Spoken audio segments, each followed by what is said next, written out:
Hey folks, and welcome into the Truck King YouTube channel.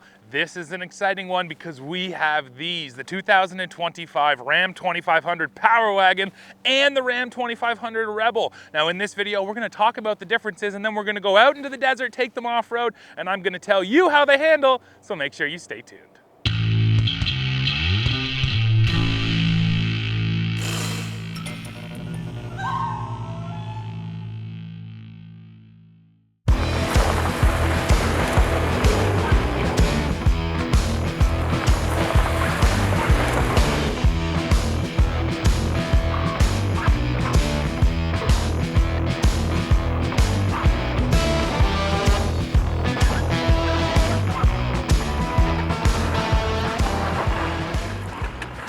Before the driving begins, let's start with the differences. And first we'll talk powertrain. So both the trucks that you see sitting here are powered by the 6.4 liter Hemi V8, but that Rebel over there can come with the Cummins diesel. And that's always been one of the biggest drawbacks of the Power Wagon is you cannot get the Cummins in this package. But yeah, if you do want an off-road package with the diesel, you can go for the Rebel. Now, on the flip side, although you can't get the diesel here, you do get the better off-road numbers. The Power Wagon has about an extra inch of ground clearance compared to the Rebel. That means approach and departure angles are a few degrees better as well. So yes, clearance is gonna be better over here on the Power Wagon. And then one of the other big differences, it's right up front, you can see it, an integrated Warn winch right into the bumper here on the Power Wagon. That is not over there on the Rebel. So nice to get that as standard. The other great off-road feature that the Power Wagon gets is a disconnecting front sway bar to really allow for that epic articulation. Now, when we come over here and look at this Rebel, styling-wise, they're almost the exact same. I even picked ones in the same color just to illustrate that point that, yeah, you really can't tell the difference from the outside. Inside, there's some stitching and badges that sort of set them apart. But yeah, from the exterior, man, it's really just the height difference that tells you that that's a Power Wagon. Oh, and of course, the graphic back there on the side of the bed. Now, the other thing I have to mention about the Rebel, just like the Power Wagon, you are getting a rear locking differential here, so you do get that locker.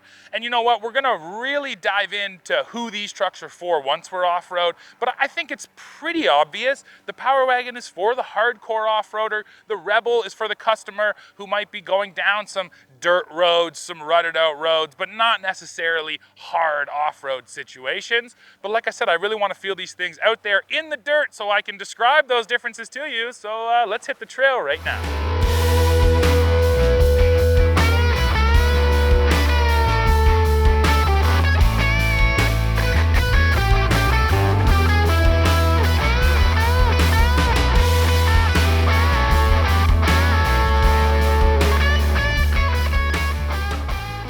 Alrighty folks, now the off-road fun has begun. We're out here in the desert on some pretty cool looking trails. Is it right here or is it over there? Here's where my nose camera is gonna come in real handy because we're dropping off a pretty steep ledge right now. And I wasn't even 100% sure where I was going, but with that camera, I'm able to see exactly what we're doing here. Now, I've got the truck in 4 low right now, but I am going to turn on the hill descent control. So that's on now. You use the plus minus to adjust your speed. And so now my foot is off the brake. This is all Power Wagon doing it itself. It's set at 1 mile per hour, and this is quite steep, and it is holding me at 1 mile per hour. Now, actually, I can even show you guys here. We do have an inclinometer. That's 17 degrees on our pitch. We'll speed up just a hair. It certainly is nice to have hill descent control, keeps things super smooth, super calm. It's of course using the engine braking and the gearing, but it's also using the actual brakes. And this is, one of these systems where, especially if you're not familiar with off-roading and you just want to make sure things are going to stay, nice and calm and smooth, stick on the hill descent control, lift your feet, and let the truck do the rest. And it's doing a really nice job just creeping us down here ever so gently. And then the great thing too is when I put my foot on the throttle, oh, there's 27 degrees of pitch. That's decent. But yeah, then when you put your foot into the throttle, you don't have to turn hill descent control off or anything. the truck just goes. It takes that input. So that's always nice too, that you don't have to, you know, actually be hitting buttons or anything. You can just start driving normally once you're ready to, and the truck goes. And this is why we do it, folks. This is why we love coming off-road, because we get to these beautiful scenic locations like this. We're just outside of Bullhead, Arizona. We're right near the Davis Dam. We also went towing with the new Ram. Hopefully you caught that video here on the channel. But yeah, right now it's all about Power Wagon and Rebel. And the point I wanted to make up here is these are not the kind of trucks you're gonna buy just to go have fun off-road. And the reason I say that is just because they're big and they're heavy. So yeah, if you really wanna go have fun on the trails, you're better suited in a Wrangler or something like that, or just a smaller truck. However, if you are someone who is working, if you're in industry, if you need to come up here and service those power lines, these hills are also filled with gold mines, active gold mines. This is the type of thing that the Power Wagon and the Rebel are perfect for. They're gonna get you to these rough locations, hauling all kinds of stuff in the back or even a trailer out back, and they're gonna feel comfortable and capable doing it. So yeah, I would never recommend an HD off-roader for someone just looking for fun on the trails, but this, I think, location really illustrates exactly the type of usage case that's perfect for these trucks. All right, folks, we're continuing on here, and I want to talk about one of the Power Wagon specific features. That is the sway bar disconnect. That's allowing my front end to articulate more, and that's going to mean that all 4 tires are going to stay on the ground more often, giving you more traction, which is exactly what you want. The other thing it does, though, when you're not in those big sort of flex articulation situations, it just creates sort of a looseness in the front end, a softness, which is also nice when you're running over this uneven terrain. So I do appreciate having that, and I'll be curious to compare that once we jump in the Rebel. One other feature I forgot to mention off the top, which is very important here in the Power Wagon too, is a front locking differential. Yes, Power Wagon's getting a front locker too. Back to high range. But all of that stuff, the sway bar, the front locker, that's not new for 2025. Essentially what's really new here for Power Wagon and Rebel is the way the truck looks. It's the exterior styling and some of the interior stuff. The larger screen is now available, but the mechanical stuff is essentially all the exact same, which means, yeah, we already knew that the Power Wagon was great off-road, and that hasn't changed. The clearances are really good, articulation's good, 4-wheel drive is solid. So all of that stuff that Ram didn't need to touch, well, they didn't, and that is okay. Power Wagon is still one of, if not the best, heavy-duty off-roader. Now, the downside to Power Wagon, which still exists, is the towing and payload. It's never had high towing and payload numbers compared to the competition. However, that's because they really do change the suspension on this truck compared to a stock truck. So I would also say this is the best riding off-road heavy-duty truck. So if you want that, you give up the towing and payload. But if you really want high towing and payload, now we have the Rebel. That's the whole reason I think the Rebel exists, is because Ram realized the Power Wagon customers were complaining about, low towing, low payload. So they went ahead and released the Rebel heavy duty. And if you really want those big numbers and some off-road gear, you go for that truck.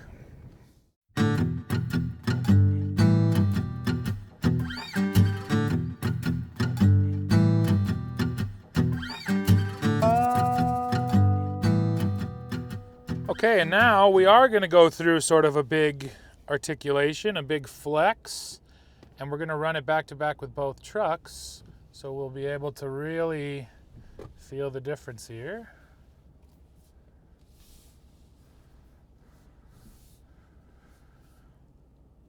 And the sway bar is disconnected, and that's what this is all about, feeling the difference. So I'm trying to watch my roll down there on the inclinometer too. 10, 11, 12... 12 degrees was my max coming through there.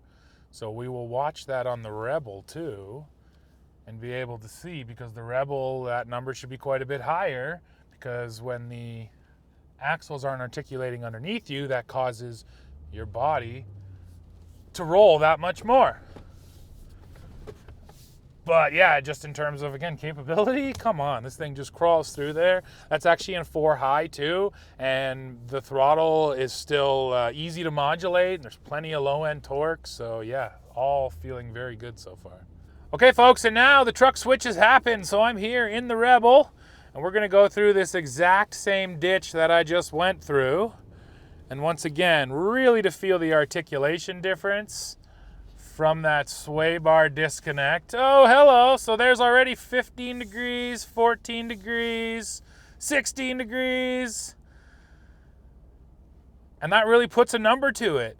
The Rebel here, yeah, just because it doesn't have the articulation underneath it, the body is just tilting that much more. And that was, 5 degrees more than what the Power Wagon did. And, they both did the obstacle, but you could say that the Power Wagon just did it with more confidence. It had more traction to do the obstacle. So especially if that happened to be a little bit wet or muddy or slick rock or something, that's when you're really going to notice the difference, because the Power Wagon's keeping all of its wheels and tires on the ground. You're getting all that traction, where a Rebel really lifted a wheel there. So yeah, no doubt that sway bar disconnect makes the Power Wagon just a better off-roader. All right, we're through that ditch with the Rebel, and now we're picking up our speeds again. So running here at 20 miles per hour. And I'm going out of my way to hit some of the bigger bumps and some of these rocks. Oh yeah, and you feel the stiffness difference right away. And some of that is just suspension tuning. Some of that is the disconnected front sway bar in the Power Wagon. But the Rebel is just stiffer straight up. Now, of course, the downside is, you don't want to be off-road in a truck like this for long periods of time.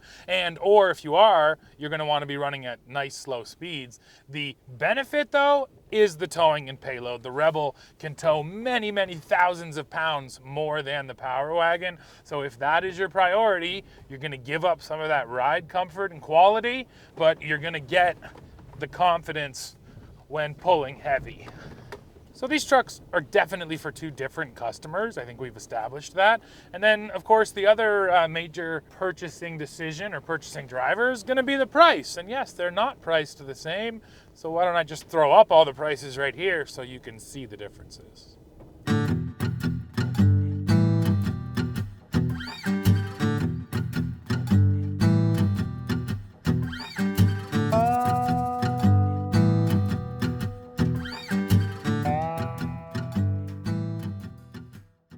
So now you've heard a lot about sort of how these trucks handle on the trail, which is to say very good, but they're also quite different. They have their own distinct personalities.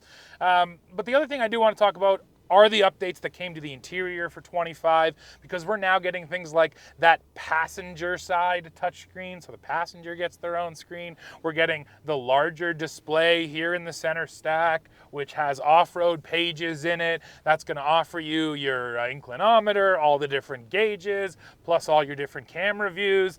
And I do have to say, the front camera for off-roading has been well established as a really useful tool. But the one thing I notice, and this is actually in just about every Stellantis product, but definitely here in the Rams, the quality of these cameras is so good. It's just really a sharp, clean picture, and we still get in some modern trucks that you look at the camera and it just looks terrible. So definitely shout out to Ram for using such high quality cameras. I mean, sure, at the end of the day, all I really need to see is what obstacles are in front of me. But when you're on a trail and you're really trying to read the terrain, having that extra resolution can actually help a little bit. So yeah, nice to have such sharp looking cameras. And then overall in the interior, I mean, it feels like this is a nice, gorgeous luxury truck. And then you can also come out here in the desert and beat on it. And that goes for the Rebel or the Power Wagon. So, yeah, definitely like the interior updates. Just makes these trucks that much more comfortable. Yeah, therefore that much more fun when you're spending a whole day out here in the desert.